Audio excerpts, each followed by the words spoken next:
clear, golden, and perfectly set. This is what real apple jelly should look like. And the best part? You don't need gelatin or any special additives to make it. In this video, I'll show you exactly how to get that perfect texture and clarity using just a few simple ingredients. Prepare a few apples, about 600 grams. If you can find organic apples, even better. Avoid overly ripe apples. Slightly green apples are actually easier for making jelly. First, we need to clean them. Add a little water to wet the apples. Then sprinkle a bit of salt over the surface. Rub the skin with your hands like I'm doing here. To extend shelf life and make apples look more appealing, sellers often coat them with a layer of wax. This makes them look shinier and more attractive to consumers, and can even increase their price. Some apples may also have pesticide residues on the skin, so before making apple jelly, it's important to wash them thoroughly. Add more salt and continue rubbing to remove the wax and any residues. Then, rinse well under running water. This way, the apples will be cleaner and safer. Let the apples drain, then place them on a cutting board and cut them in half.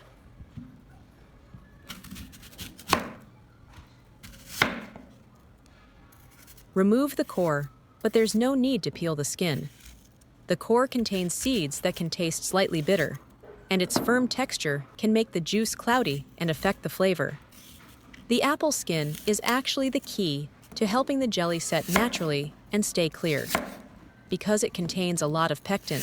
Pectin is a natural gelling agent, similar to gelatin. It's concentrated in the apple skin and just beneath it. When cooked for a longer time, the pectin is released, allowing the apple juice to naturally set into jelly. If you peel the apples, the jelly will have a harder time setting. Slightly underripe apples are easier for making jelly, but apples that are just ripe give a better texture and more stable result. Cut each apple into thin slices. Put the apples into a thick-bottomed pot to prevent burning, maintain stable heat, and help the jelly turn out clear, beautiful, and delicious. Add enough water to completely cover the apples. For 600 grams of apples, you will need about 900 milliliters to 1 liter of water. The cooking process will take quite some time to extract the pectin from the apples. Cover with a lid and bring to a boil over high heat. Once the water boils, remove the lid and reduce the heat to low.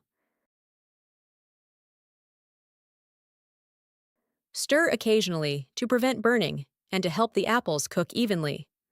Cook for about 50 minutes to 1 hour, allowing the water to evaporate while the apples become soft. The heat level affects the quality of the pectin. Cooking on medium heat will cook faster, and the apples will soften sooner, but it can cause water loss, and sometimes the pectin does not fully dissolve. High temperatures can also break down pectin early, especially pectin that is easily cleaved by heat and acid, resulting in a soft jelly that does not set well. The most suitable is low heat, which allows the apples to soften slowly, the apple water to evaporate evenly, and the temperature not to be too high to destroy the pectin. This is the best way to preserve the pectin intact, helping the jelly become elastic, clear, and easy to set. When choosing apples, it's best to pick green apples because they contain more pectin, making the jelly naturally set more easily and increasing the chance of success. Moreover, they have a balanced tartness to offset the sweetness, so the jelly does not taste sharp. Red apples have less pectin, making the jelly harder to set. Their taste is sweeter, less tart, and slightly sharp in sweetness. As we near the end of the cooking time, you can see the apples have softened completely, the skins are separating, and the juice has almost evaporated, leaving a thickened mixture. Turn off the heat.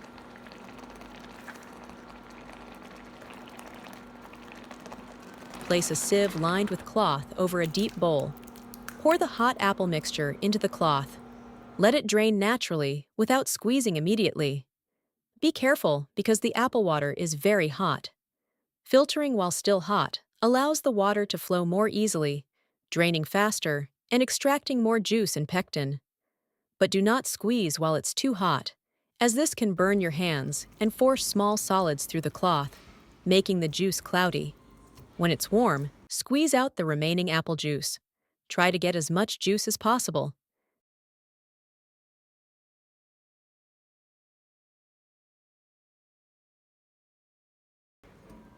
This is the dark brown apple juice we obtain. Measure exactly 300 milliliters of dark brown apple juice. No more, no less.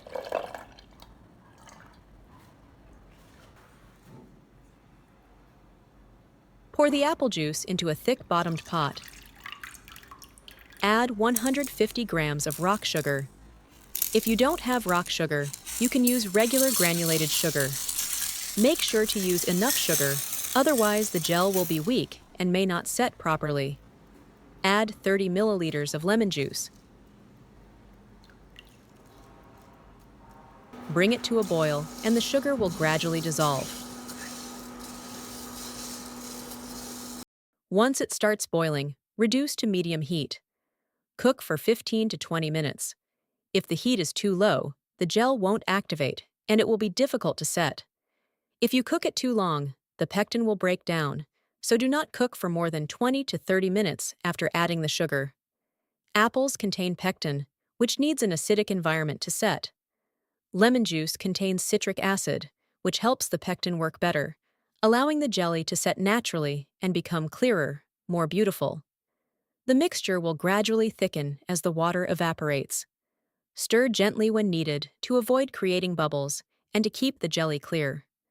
When the jelly starts to thicken and cling to the sides of the pot, it means it's almost ready. Cook for about 1 more minute, then turn off the heat. As it cools, the jelly will develop a beautiful amber color.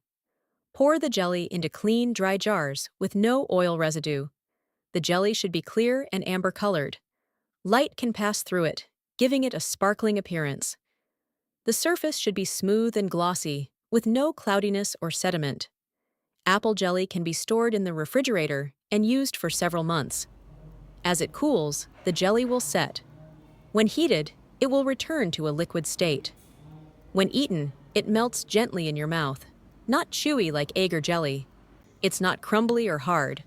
Smooth, silky, and slightly bouncy thanks to natural pectin. Add 1 teaspoon to a cup and pour in hot water. It makes a delicious drink. Or mix it with hot tea for a light apple tea.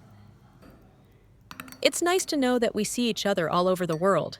If you haven't subscribed to my channel yet, you can subscribe by clicking the subscribe button. It's great to see your support. It also pairs very well with yogurt and seeds. Add some seeds to the yogurt. Then add a spoonful of apple jelly. Mix well. Where are you watching from? Please leave a comment to let me know. When you eat it, you'll first feel the cool, smooth texture of the yogurt. Then comes a light crunch from the seeds, followed by the soft, slightly sticky texture and gentle sweetness of the apple jelly spreading through. The dish is not too sweet, not heavy, and feels very fresh. The video ends here. If you have any comments, please leave a comment below. If you find the video interesting, please give me a like. Don't forget to share it with your relatives and friends. Remember to subscribe to the channel. Thank you for your support. Goodbye. See you in the next video.